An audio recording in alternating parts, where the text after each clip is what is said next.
আঙ্গ আব্বা আছে না কইছে আমি যদি এসএসসি পাস করতে পারি তাহলে আঙ্গ আব্বা আমাকে আলাল ফাইভ কিনে দিবে। বন্ধুর সাথে আমি কথা কমু।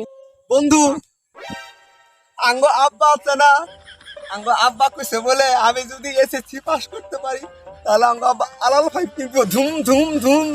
বন্ধু আমি তো গণিত পরীক্ষার তরটা দিয়ে দিয়ে লিখছি, এখন আমার পরীক্ষা কিরকম হয়েছে বন্ধু? তরটা ভালো হলে তো আমি আলাল ফাইভ কিনবো। বন্ধু আমরা তো গণিত পরীক্ষা 3 দিন হলে দেখছি বন্ধু। গণিত পরীক্ষা 100 মিনিট আমরা কত পামু? তুই পাস করলে তোর আব্বা তো কি কিনে দিব? আসার হুন্ডা কিনে দিব। আল্লাহ রে, আমার কিনে দিব আলাল ভাই। বন্ধু তুই কিনবি আসার হুন্ডা আর আমি পাস করে বেলা আছে না, আঙ্গ আব্বা কিনে দিব আমার আলাল ফাইভ। তাহলে তুই আর আমি বন্ধু ঘুরতে পারবো। বন্ধু এখন আব্বাক যে কোয়া না গো বন্ধু, তোরটা দিহি দিয়ে আমি গণিত পরীক্ষা দিছি, তুই কথা শোন বলে 100 মধ্যে 109 পাবি। তাহলে আঙ্গ আব্বাক যে কই এখন আঙ্গ আব্বা আমাকে আলাল ফাইভ কিনে দিব। এটা আমি বন্ধু যাই। হ্যাঁ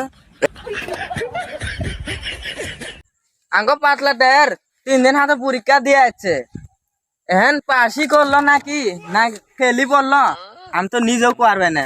আঙ্গ পাতলা টের কইমেন গেছে কোয়ারি দেবে না।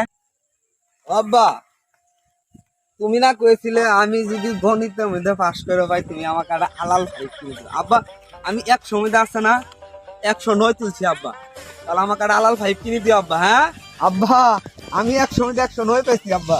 আল্লাহ রে বলে আমার কি করছে 100 তুই 9 পেয়েছ? হ্যাঁ এটা আমার পুলা না, এটা আমার বন্ধু।